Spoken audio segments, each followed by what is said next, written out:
बहुत पुराने समय की बात है। परिस्तान में 7 परियां रहती थीं। वे आपस में बहुत गहरी सहेलियां थीं। एक दिन उन्हें पता चला कि परिस्तान से दूर धरती पर एक बहुत सुंदर तालाब है। उस तालाब का पानी सेहत के लिए बहुत फायदेमंद है। सभी परियों ने फैसला किया कि हम सातों सहेलियां धरती पर जाएंगी और अपने माता पिता के लिए आब एहतियात लाएंगी। उन्होंने अपने माता पिता से इजाज़त ली और अगले दिन सफ़र पर निकल पड़ी। 2 दिन बाद शाम के समय वे धरती पर उतरी। सुंदर माहौल देखकर वे बहुत खुश हुईं। उन्होंने तालाब से पानी लिया और अपनी बोतलों में भर लिया। फिर उनकी सहेली सब्ज़परी ने कहा, हम सब इस तालाब में नहा लें, फिर चलेंगे। सभी परियों ने अपने पर उतार कर तालाब के किनारे रख दिए और पानी में नहाने लगी। यह सब एक चरवाहा देख रहा था। उसने चुपचाप एक परी के पर जमीन खोदकर छुपा दिए। जब दिन ढलने लगा तो परियों को परिस्तान लौटने की चिंता होने लगी।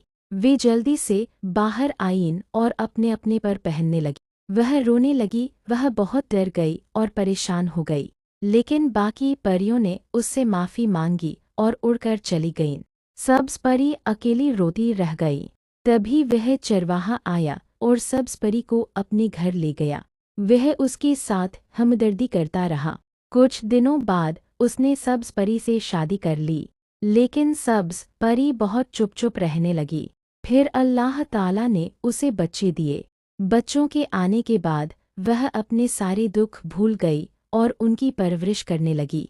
एक दिन वह तालाब पर कपड़े धोने गई। बच्चे भी उसके साथ थे। वे मिट्टी में खेल रहे थे कि अचानक उन्हें मिट्टी में से पर मिल गए। सब्ज़परी ने जैसे ही अपने पर देखे वह तुरंत उठी। उसने पर साफ किए, पहन लिए और उड़ने की तैयारी करने लगी। यह देखकर बच्चे रोने लगे। उन्होंने रो रो कर अपनी माँ को जाने से रोक लिया। माँ अपने बच्चों के प्यार के आगे मजबूर हो गई। उसे अपने माँ बाप याद आए, लेकिन बच्चों की मोहब्बत ने उसे धरती पर रहने पर मजबूर कर दिया। उसने अपने पर उठाकर तालाब में डाल दिए और बच्चों के साथ हंसी खुशी रहने लगी।